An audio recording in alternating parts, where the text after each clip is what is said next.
one-way mission to Mars.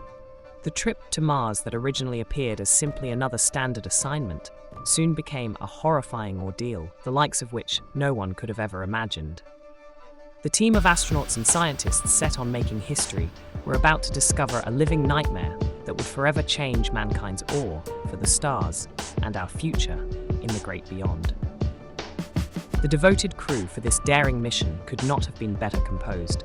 There was Captain Mason at the helm, the stoic leader, Dr. Patel, the brilliant scientific mind at work, Rodriguez, the mechanical genius responsible for the ship's innards, Dr. Alara, the compassionate medic there to heal in case of danger, and Harris, the seasoned operator of all the ship's equipment. Our mission is to drill into the surface of the red planet, collect samples of its minerals, and then, before the dust hits the fan, hightail it back to the mothership, the Sabre, with what could very well turn out to be the most profound database ever assembled about the formation of Mars, its ancient record, and clues about what sort of frigid paradise could or naturally would have spawned the development of life. Arriving on Mars, the team got right to work, installing their equipment with a combination of nerves and exhilaration. The landscape was a boundless red nothingness, offering no interruption or distraction to the first significant human foray into its world. After extensive investigation, the team found a perfectly flat spot for drilling. The crew became very excited as they set up to solve the secrets hidden under Mars, not knowing what was about to happen next. The drill was prepared by the equipment operator as its metallic whirring resonated throughout the stark landscape of Mars. The crew stared in anxious anticipation, their eyes never leaving the churning dust, for they knew this was the pivotal moment in their mission. And then, the drill bit into Mars, almost gently, it seemed to Victor. Though from a distance it was clear the eventual spirit was through to whatever part of Mars it had reached. Up closer, the layers of Mars were a confounding mystery. As they drilled further, the ground transmitted ever stronger vibrations. The team, sharing fleeting, hopeful glances, braced for the eventuality of striking something serious. At an unexpected pitch, the ground held tough against the still frantically working bit. The crew half clapped when the operator told them not to hold their breath. The red soil hid a layer of ice. At first, this filled the research group with wonder of what they had stumbled upon. Mars, which had so long been thought of as lifeless, was turning out to be quite the opposite. But then, within the crew, trepidation also grew. What might shallow ice mean for future explorers? Could they drill down into this ice, as they'd probably need to do, to bore for chemicals that might hint at life, and get past identifiable microbes to another threshold of perceptible life? Like whatever there was down in the deep living reefs under Antarctica. Making use of a drill, humanity has managed to reach a depth of about 2 miles into the Martian polar ice caps. Once they'd broken through the last layers of ice, the humans aboard the ships dove straight into an enigmatic world beneath the Martian poles. There they found not just one pocket of liquid water, but multiple of them. The team's first reaction was clear. You could see it on their faces. Nobody had to say a word. You could feel it as they stood there, side by side. This was a moment none of them had ever anticipated. Mars, so monumental in human history, was suddenly a solitary place. The atmosphere had departed, and with it had gone the hope of making a new home. The crew is shocked at what happens next.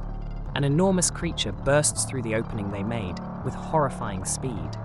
It has long tentacles that are more like the limbs of an octopus or a squid, and they're covered with a shiny substance. The way it moves is also jaw-dropping. Imagine a gigantic monster with black tentacles attacking the crew members on Mars. It seems like the stuff of nightmares, but according to the story, this is exactly what happened. The monster, which the story doesn't actually provide many other details about, came up from the Martian surface via a hole of some sort, and either takes the unfortunate astronauts captive, feasts on them, or both. If you like the Eerie Tale so far, please like and subscribe. And if you are feeling up to it, smash that bell like Rocky should have in his 4th movie. It's so smooth, in fact, the crew starts to wonder if this is even possible. It reminds Slater of sea slugs back home. He's seen them in the ocean before, moving underwater, with that buttery smoothness. The equipment operator is doomed with a terrifying, fast movement of the tentacled creature. Her screams of horror carry across the comms, bones crunch with grotesque fashion, and then she is silent, leaving the team terrified with hearts pounding. Without warning, the operator's shrieks cease. The intercom is now full of something else entirely, the sickening sound of bones being crushed. The remaining crew can't believe what they're hearing. They tremble, and some feel their hearts might stop altogether.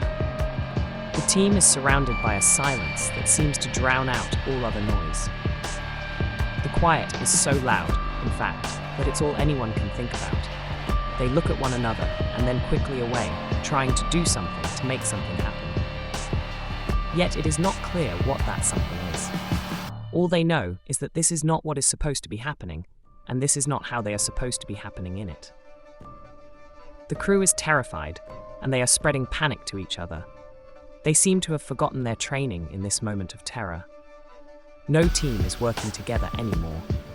It is every man and woman for him or herself, with each ignoring the pleas for help from their fellow teammates. Amidst chaos, the captain leads the frantic crew with his voice and his commands. He does his best to stay calm, but desperation creeps in, for he knows that only quick and coordinated actions will save them now. The crew has a fighting chance if they hope to find the possible origins and weaknesses of the creature. The science officer, too scared to breathe, finally lowers the tablet from their face. A sigh of relief escapes their lips. They offer the information to the crew as if it were a lifeline, and everyone in the room looks up from their workstations in unison. Time is of the essence for the engineer. The drilling rig must be secured and the team's position fortified.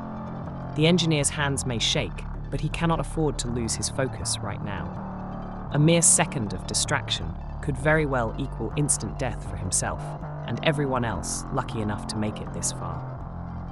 The doctor prepares to treat the crew, her heart racing.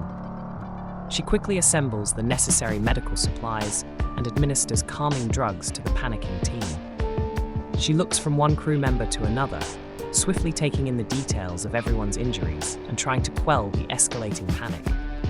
She fears for the lives of her patients and the ship's future prospects. Back it comes, those black, writhing tentacles. Gleaming eyes hold malice. Sensing the crew's readiness, the many-armed foe narrows its focus on the most formidable among them. Young Nexa wishes she were anywhere else, but here. They could do this together, but she has far too many thoughts of hopelessness, and with every passing thought, it jeopardizes the crew's chance for survival.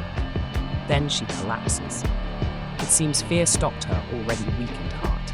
Then the tentacled creature emerges into action and makes its move. As soon as it does, all hell breaks loose. The horrific scene plays out in terrifying detail.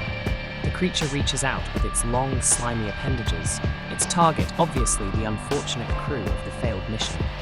The tentacles latch onto the crew members one by one, dragging them away into the dark abyss. The last crew member is drug off and disappears with muffled screams into the depths below. The creature didn't care about the combined years of wisdom among the crew.